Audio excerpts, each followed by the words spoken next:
అధ్యక్ష, అంతేకాకుండా మీరు చూస్తే 2014 నుంచి 19 వరకు ప్రత్యేకంగా చంద్రబాబు నాయుడు గారి నాయకత్వంలో పెద్ద ఎత్తున రాయలసీమకు పెట్టుబడులు కూడా తీసుకొచ్చారు అధ్యక్ష. మీరు ఒక్కసారిగా చూస్తే అనంతపూర్ లాంటి జిల్లాకి ఆనాడు కియా మోటార్స్, కియా అనుబంధ సంస్థలు తీసుకొచ్చి పెద్ద ఎత్తున అక్కడున్న నిరుద్యోగ యువకులకి ఉపాధి కల్పించింది ఎన్డీఏ ప్రభుత్వం అధ్యక్ష. అంతేకాదు అధ్యక్ష, ఎలక్ట్రానిక్స్ మ్యానుఫ్యాక్చరింగ్ చూస్తే చిత్తూరు, కడప కేంద్రంగా పెద్ద ఎత్తున ఆనాడు పెట్టుబడులు తీసుకొచ్చాం అధ్యక్ష. ఒక TCL కానీ, ఫాక్స్కాన్ కానివ్వండి, అదేవిధంగా సెల్కాన్ కానివ్వండి, ఇట్లా అనేక ఎలక్ట్రానిక్స్ మ్యానుఫ్యాక్చరింగ్ పరిశ్రమలు కూడా ఆనాడు తీసుకొచ్చాం అధ్యక్ష. చంద్రబాబు నాయుడు గారి నాయకత్వంలో మీరు చూస్తే అధ్యక్ష, కేంద్ర ప్రభుత్వ సహకారంతో IIT తీసుకొచ్చాం, IIT DM తీసుకొచ్చాం, ఇతర యూనివర్సిటీలు కూడా కర్నూలు కానివ్వండి, అటు కడప కానివ్వండి, ఇట్లా అనేక యూనివర్సిటీలు కూడా తీసుకొచ్చా అధ్యక్ష. పాదయాత్రలో కూడా నేను చూశాను అధ్యక్ష. ఆనాడు హార్టికల్చర్ మిషన్ అని చంద్రబాబు నాయుడు గారు ఒక మిషన్ మోడ్లో హార్టికల్చర్ తీసుకెళ్లారు అధ్యక్ష. దాంట్లో నేను చూస్తే అధ్యక్ష, అరటి కానివ్వండి, డ్రాగన్ ఫ్రూట్ కానివ్వండి, అదేవిధంగా సపోటా కానివ్వండి, మామిడి కానివ్వండి, డేట్స్ కానివ్వండి, పెద్ద ఎత్తున ప్రోత్సహించారు అధ్యక్ష. సాగునీరు హార్టికల్చర్ జోడిస్తే ఇంకా రాయలసీమ జోలికి ఎవరు వెళ్ళారు అధ్యక్ష. తలసరి ఆదాయం అనేది విపరీతం పెరుగుతుంది. దాంట్లో భాగంగా అధ్యక్ష, పాదయాత్ర చేసినప్పుడు కూడా నేను మిషన్ రాయలసీమ డిక్లరేషన్ అని కూడా నేను ఆనాడు ఇష్టం జరిగింది అధ్యక్ష. మిషన్ రాయలసీమ చాలా స్పష్టంగా ఆనాడు నేను ఇక్కడ పాదయాత్ర చేశా, ప్రజల సమస్యలు తెలుసుకున్నా. కర్నూలులో హైకోర్టు రావాలని కోరినప్పుడు వాళ్ళు ఒకటే చెప్పాను, పరిపాలన సౌలభ్యం కోసం అన్నీ ఒకే దగ్గర ఉండాలి, తప్పనిసరిగా బెంచ్ అనేది మన ప్రభుత్వం వస్తుంది, ఏర్పాటు చేస్తాను అన్నాడు, హామీ ఇస్తాను జరిగింది అధ్యక్ష. నిజంగానే ఈ సభాముఖంగా గౌరవనీయులు మంత్రివర్యులు ఫరూక్ గారికి నా ఉదయపూర్వక ధన్యవాదాలు నేను తెలుపుకుంటున్నా అధ్యక్ష. ఎందుకంటే ఆయన నాయకత్వంలో ఇది జరుగుతాం చాలా చాలా సంతోషం అధ్యక్ష. కేవలం తీర్మానమే కాదు, ఎట్టి పరిస్థితుల్లో రాబోయే సంవత్సరం లోపల బెంచ్ ఏర్పాటు చేయాలనే దిశగా మన ప్రభుత్వం పనిచేయాలని ఫరూక్ గారిని సభాముఖంగా కోరుకుంటూ నాకు అవకాశం ఇచ్చిన మీకు నా హృదయపూర్వక ధన్యవాదాలు తెలుపుకుంటూ సెలవు తీసుకుంటున్నా అధ్యక్ష. గౌరవ ముఖ్యమంత్రి గారు.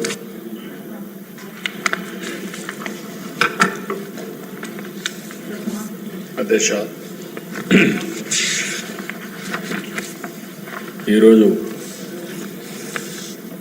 ప్రభుత్వం ఏదైతే ఎన్నికల మేనిఫెస్టోలో పెట్టామో కర్నూలులో హైకోర్టు బెంచ్ పెట్టాలని చెప్పి ఆ రోజు ఎన్నికల మేనిఫెస్టోలో చెప్పాం. దాని ప్రకారం నిన్నే క్యాబినెట్లో తీర్మానం చేసి అసెంబ్లీలో కూడా తీర్మానం చేసి అటు హైకోర్టుకి గవర్నమెంట్ ఆఫ్ ఇండియా కూడా పంపిస్తాం. వీలైనంత తొందరలో కర్నూలులో హైకోర్టు బెంచ్ రావడానికి ఈ ప్రభుత్వం అన్ని విధాల ప్రయత్నం చేస్తాం. ఇంత మునుపు ఏదైతే అక్కడ లోకాయుక్త కానీ, స్టేట్ హ్యూమన్ రైట్స్ కమిషన్ కానీ, ఇలాంటి ట్రిబ్యునల్స్ ఏమైనా ఉంటే అవి కూడా అక్కడే ఉంటాయి. అవి కూడా షిఫ్ట్ చేయడం లేదని చెప్పి మరొకసారి తెలియజేస్తున్నా.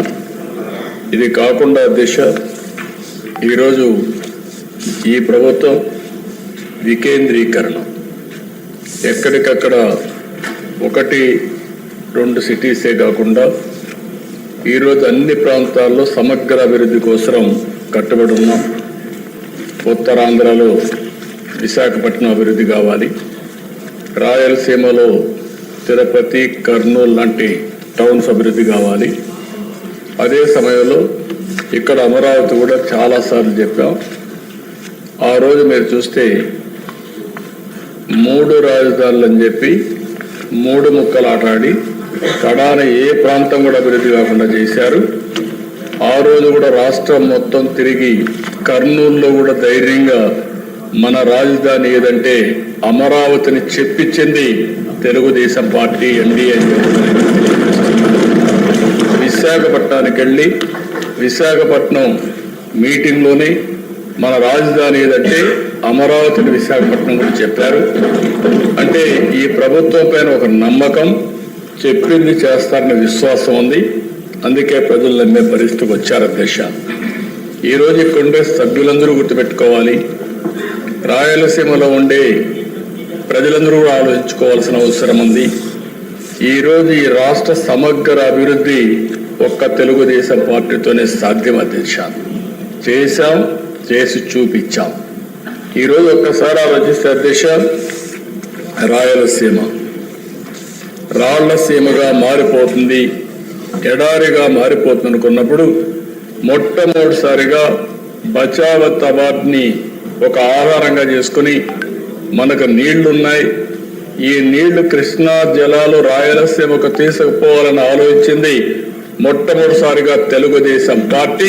నందమూరి తారక రామారావు గారికి కూడా నేను తెలియజేస్తున్నా. ఆ రోజు ప్రారంభించిన ప్రాజెక్టులు మీరు చూస్తే తెలుగు గంగా, హంద్రి నీవా, నగిరి గాలేరు, ఇలాంటి ఆల్ ప్రాజెక్ట్స్ అధ్యక్ష ఈ రోజు అక్కడ జరిగిన అభివృద్ధి అంతా కూడా తెలుగుదేశం పార్టీనే ప్రారంభించాం. తెలుగుదేశం పార్టీని మళ్ళీ పూర్తి చేసే పరిస్థితికి వచ్చాం. ఈ రోజు ఎన్డీఏ కూడా దాన్ని ముందుకు తీసిపోయే పరిస్థితికి వచ్చామని కూడా నేను మీకు తెలియజేస్తున్నా. ఈరోజు ఏదైతే సాగునీటి సమస్య ఉందో, దీనికి సాగునీటి సమస్య మీరు ఒకసారి ఆలోచిస్తే, నిన్న కూడా ఈ అసెంబ్లీలో చెప్పాను, నదులు అనుసంధానం చేసి పోలవరం పూర్తి చేసి గోదావరి అటు వంశధార, గోదావరి ఇటు వస్తే పెన్నా, బనక చెర్లకు నీళ్లు తీసుకుపోగలిగితే ఒక గేమ్ చేంజర్ అవుతుందని చెప్పాను. ఒక్క విషయం మీరు చూస్తే అధ్యక్ష, ఆ రోజు ఒక్క కియా మోటార్స్ రావాలంటే, దానికోసం రిజర్వాయర్ కట్టాలంటే, నీళ్లు కావాలంటే 1 సంవత్సరంలో కట్టి, ఈరోజు ఆ రిజర్వాయర్ ద్వారా నీళ్లు ఇచ్చిన తర్వాత కియా మోటార్ వస్తే అనంతపూర్ జిల్లా ముఖ చిత్రమే మారిపోయిందంటే అది తెలుగుదేశం పార్టీ చూపించిన చొరవ అని చెప్పి కూడా నేను తెలియజేస్తున్నా. ఈరోజు రాయలసీమ మొత్తం మనం చూస్తే నీళ్లు ఇవ్వగలిగితే, హార్టికల్చర్ని మనం అభివృద్ధి చేయగలిగితే ఆ ప్రాంతానికి మహర్దశ వస్తుందని చెప్పి కూడా నేను మీకు తెలియజేస్తున్నా. కొన్ని అడ్వాంటేజెస్ ఉన్నాయి అధ్యక్ష. బెంగళూరు ఎయిర్పోర్ట్ అనంతపూర్కి చాలా దగ్గర, హైదరాబాద్ ఎయిర్పోర్ట్ కర్నూలుకి దగ్గర, ఇటు చెన్నై చిత్తూరుకి దగ్గర. ఈ 3 అవకాశాలు ఉపయోగించుకోగలిగితే ఆ ప్రాంతాన్ని బ్రహ్మాండంగా అభివృద్ధి అయ్యే అవకాశం ఉంటుంది. ఇంకో పక్క ఇన్ఫ్రాస్ట్రక్చర్ కూడా మీరు చూస్తే రాయలసీమలో బెస్ట్ రోడ్స్ వచ్చాయంటే నేషనల్ హైవే కానీ స్టేట్ హైవే కానీ అది తెలుగుదేశం పార్టీ హయాంలోనే వచ్చాయి అధ్యక్ష. అవన్నీ కూడా ఆ రోజు ప్రతిపాదన పెట్టాం, అవన్నీ వచ్చాయి. ఇంకొక పక్క ఓర్వకల్లో ఎయిర్పోర్ట్ కట్టాం. ఇంకొక పక్క మీరు చూస్తే ఈరోజు తిరుపతి ఎయిర్పోర్ట్ని ఎక్స్పాండ్ చేసి రన్వే పెంచి ఈరోజు ఒక హబ్గా ఇంటర్నేషనల్ ఫ్లైట్స్ కూడా రావడానికి చూసాం. కడప ఎయిర్పోర్ట్ను కూడా రన్వే ఎక్స్పాండ్ చేసి నైట్ ల్యాండింగ్ ఫెసిలిటీ కూడా పెట్టే పరిస్థితికి వచ్చాం. అంటే ఈరోజు ఏ ప్రాంతంలో లేనటువంటి 4 ఎయిర్పోర్ట్లకు ఉన్నాయి దిశ. ఒక పక్క తిరుపతి, ఇంకో పక్క కడప, ఓర్వకల్, ఇంకో పక్క పుట్టపర్తి ఒకటి ప్రైవేట్ ఎయిర్పోర్ట్ ఉంది. అడ్వాంటేజ్ కింద బెంగళూరు కూడా వచ్చే పరిస్థితి వస్తుంది దిశ. ఇంకో పక్క దిశ ఎడ్యుకేషన్ ప్రాధాన్యత ఇచ్చాం. తిరుపతిని ఒక ఎడ్యుకేషన్ హబ్గా తయారు చేస్తున్నాం. ఐఐటి, ఐజర్, అదే మరిగా కల్నరీ ఇన్స్టిట్యూట్ ఒకటి, IIIT కర్నూలులో పెట్టాం, ఉర్దూ యూనివర్సిటీ కర్నూలులో పెట్టాం.